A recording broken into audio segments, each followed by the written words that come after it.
आखिरकार बिहार ने अपना फैसला सुना दिया। एक बार फिर एनडीए की सरकार बननी तय है।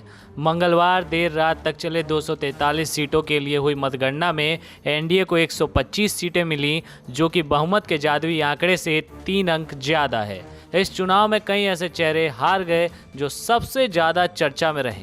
आइए उनके बारे में बात करते हैं। इस लिस्ट में सबसे पहला नाम पुष्पम प्रिया चौधरी का रहा। खुद को सीएम कैंडिडेट का दावेदार बताने वाली पुष्पम अपनी पार्टी प्लुरल्स को लेकर के चर्चा में आई थी।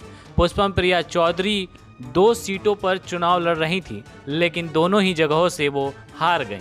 पुष्पम 2 सीट बांकीपुर और बिस्पी से चुनाव लड़ी थी। बिस्पी में पुष्पम प्रिया चौधरी को नोटा से भी कम महज 1509 वोट मिले। वहीं बांकीपुर सीट में पुष्पम को 5179 वोट मिले। दोनों सीट पर वे जमानत तक नहीं बचा पाई। इस कड़ी में दूसरा नाम आता है शत्रुघ्न सिन्हा के बेटे लव सिन्हा का। कांग्रेस नेता और बॉलीवुड एक्टर शत्रुघ्न सिन्हा के बेटे लव सिन्हा बांकीपुर सीट पर चुनाव लड़ रहे थे। उन्हें करीब 39,036 वोट से हार का सामना करना पड़ा।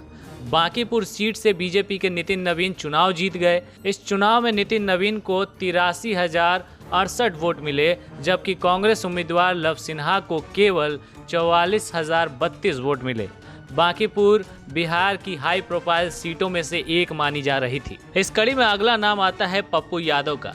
जन अधिकार पार्टी के अध्यक्ष और प्रगतिशील लोकतांत्रिक गठबंधन यानी कि पीडीए की ओर से मुख्यमंत्री पद का दावेदार राजेश रंजन उर्फ पप्पू यादव को भी हार का सामना करना पड़ा। मधेपुरा सीट से चुनाव लड़े पप्पू यादव को 26,462 वोट मिले। वे तीसरे नंबर पर रहे, जबकि इस सीट पर आरजेडी के चंद्रशेखर को जीत मिल गई। इसी लिस्ट में अगला नाम आता है लवली आनंद का। आरजेडी के स्टार प्रचारक और बाहुबली आनंद मोहन सिंह की पत्नी लवली आनंद भी चुनाव हार गईं। सहरसा सीट से बीजेपी के आलोक रंजन को 1,03,538 वोट मिला। वहीं लवली आनंद के पक्ष में 83,859 वोट ही पड़े। लवली आनंद 19,679 वोट से चुनाव हार गई। हालांकि लवली आनंद के बेटे चेतन आनंद ने इस कमी को पूरा कर दिया और शिवहर सीट से उन्हें जीत मिल गई। इस कड़ी में आखिरी नाम है सुभाषिनी बुंदेला का।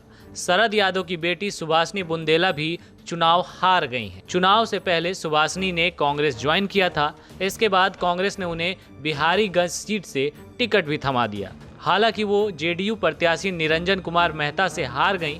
निरंजन कुमार मेहता को कुल 81,531 वोट मिले। वहीं सुभाषिनी बुंदेला को 62,820 वोट मिले।